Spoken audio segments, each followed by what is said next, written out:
Comment être en relation avec l'autre, comment être bien en relation avec soi, comment juger une relation, comment on sait qu'une relation est difficile et pourquoi on la juge difficile. Si vous savez comment je travaille, vous savez très bien que j'utilise le modèle de Brooke Castillo. Je vais bientôt être certifiée d'ailleurs dans son école et avec tous mes clients, j'utilise tout le temps le modèle parce que je suis persuadée que nos pensées créent nos émotions dirigent nos actions et nos actions créent nos résultats. Maintenant, une relation, on peut la définir difficile du moment dans lequel on les croit, on les crée avec nos pensées. Ce sont nos pensées, avec nos pensées, on décide que cette relation est compliquée. Donc la plupart du temps, en réalité, ce qui fait qu'une relation en communication, le contact avec l'autre est difficile, c'est que l'un des deux personnes n'est pas en train de faire le travail intérieur d'observation et de regarder ses pensées.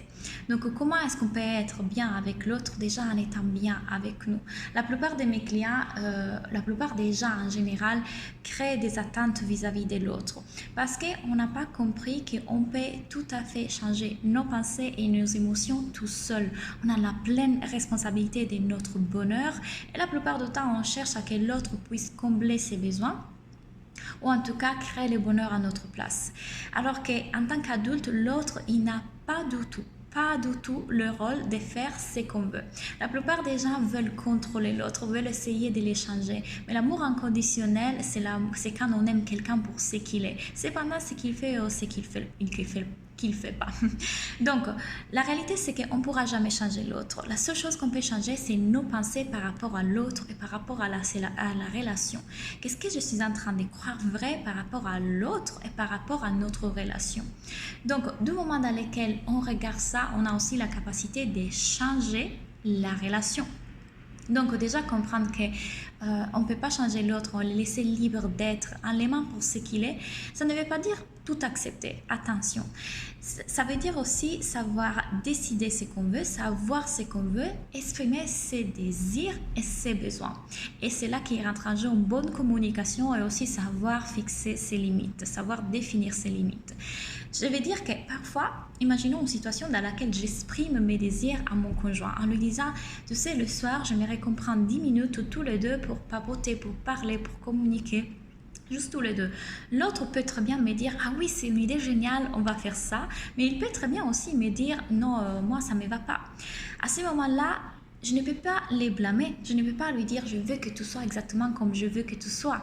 L'autre a le droit d'être comme il est et c'est à nous d'avoir cette capacité de l'aimer pour ce qu'il est. Par contre, ça peut aussi vouloir dire qu'il y a des choses qui pour vous sont très importantes, des valeurs, des désirs, des besoins qui sont très importantes et que l'autre qui ne matche pas avec les désirs de l'autre, à ce moment-là, c'est à vous de prendre une décision. Est-ce que vous décidez de continuer la relation ou pas? Est-ce que vous décidez de la changer? Et c'est tout à fait OK. Qu'est-ce que vous choisissez de croire vrai par rapport à la relation, par rapport à l'autre? C'est OK que l'autre n'ait pas envie de répondre à vos désirs, que ces désirs ne correspondent pas aux vôtres. Vous ne pouvez pas les blâmer. À chaque fois que vous dites il m'a blessé, il m'a fait ça, il est comme ci, il est comme ça. Vous êtes en train de déléguer votre pouvoir à l'autre. Personne ne peut vous blesser, personne ne peut vous décevoir, personne ne peut vous faire mal à moins que vous le décidez avec vos pensées. Qu'est-ce que je suis en train de croire vrai par rapport à la situation? Est-ce que j'interprète l'effet qui rentre à la maison, ne me dit pas bonjour, se met sous le canapé comme une chose personnelle, j'en fais une raison personnelle, c'est quelque chose contre moi, ou je décide de croire que peut-être ce jour-là, il était fatigué, il a passé une mauvaise journée, il avait juste besoin d'être seul. Donc à chaque fois que je décide que l'autre est en train de me rejeter, de me blesser, de me faire mal, je lui donne le pouvoir. Je donne le pouvoir de mes émotions aux autres, mais je suis la seule à mesure de les transformer. Et c'est là qu'il rentre en place une bonne communication. C'est pour ça que j'ai parlé des désirs et des besoins. Vous devez savoir que vos besoins, c'est seulement vous qui pouvez y répondre. C'est comme à dire que votre cup, comment on dit en français, votre tasse, elle est déjà pleine. vous avez déjà comblé tous vos besoins par vous-même. Vous avez cette capacité. Puis, il y a des désirs. Il y a des désirs que vous pouvez tout à fait exprimer à l'autre en lui disant, voilà, moi j'ai envie de faire un voyage une fois par mois, j'ai envie de parler avec toi le soir, j'ai envie qu'on prenne plus de temps pour cuisiner ensemble, etc. Est-ce que tu as les mêmes désirs? Est-ce qu'il y a des choses négociables dans ça? Est-ce qu'on peut se venir l'un à l'encontre de l'autre? Ou peut-être pas. Mais qu'est-ce qu'on fait si l'autre ne veut pas? Alors on le rejette, on essaie de les changer, de les contrôler. On ne peut pas faire ça. Donc on a des choix. On l'aime pour ce qu'il est, ou alors on reconnaît que ses désirs sont très très importants pour nous et peut-être on quitte la relation. Et c'est tout à fait ok. Qu'est-ce que vous pensez être vrai par rapport au fait de partir aussi? C'est vos pensées qui créent tout ça. Donc fixer ses limites, ça veut dire aussi dire à la personne, pour moi les limites n'existent pas dans le sens de se protéger. Vous avez besoin de vous protéger de rien.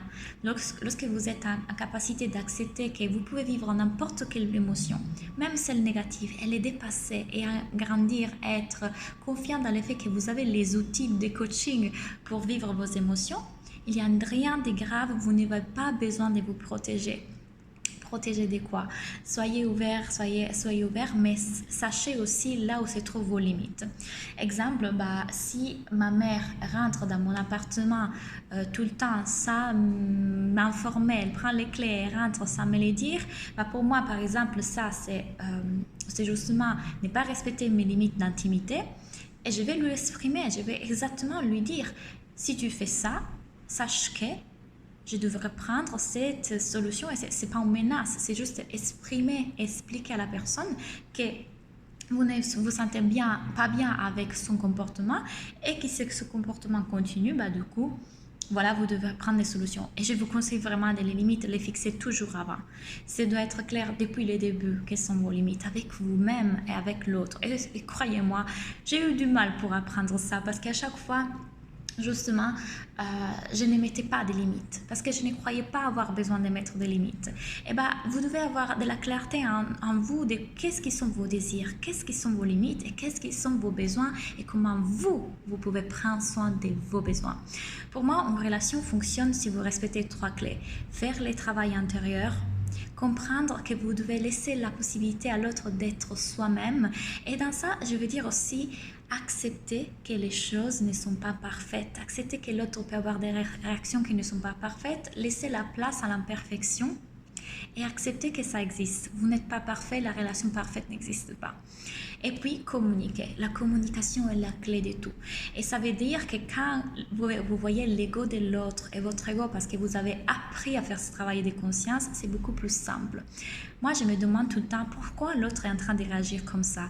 Dans quel état émotionnel il est? Qu'est-ce qui a été touché à l'intérieur de lui? Quelle blessure? Pourquoi il réagit comme il réagit? Et sachez que l'être humain, la plupart du temps, il réagit d'une façon forte parce qu'il cherche de l'amour. La plupart du temps, tous, on cherche de l'amour. Et quand on comprend ça, on a la capacité, nous, de sortir de notre ego, aller regarder l'ego de l'autre, prendre un peu de moment, se calmer, puis revenir pour une communication plus saine. C'est beaucoup mieux de communiquer comme ça pour construire quelque chose. Sachez que de tout ça, de la dépendance affective, les attentes, l'amour inconditionnel, comment créer des relations, comment créer la relation avec soi-même, comment combler ses besoins, la connexion, on va parler de tout ça dans le masterclass que j'ai préparé pour vous. C'est le 14 mai. Pour vous qui regardez en replay cette vidéo, vous pouvez la voir en replay. Vous avez droit à un PDF, à la masterclass en direct, ou en tout cas la masterclass avec toutes mes explications et les questions des autres, et en plus un MP3 d'hypnose dans lequel on va travailler dans votre subconscient, on va travailler à débloquer tout ça. Je vais travailler en profondeur sur les choses qui vous bloquent aujourd'hui et d'être épanoui avec dans la relation avec les autres et vous-même. Donc, les liens est dans la bio, c'est la masterclass et relation avec l'autre et avec soi.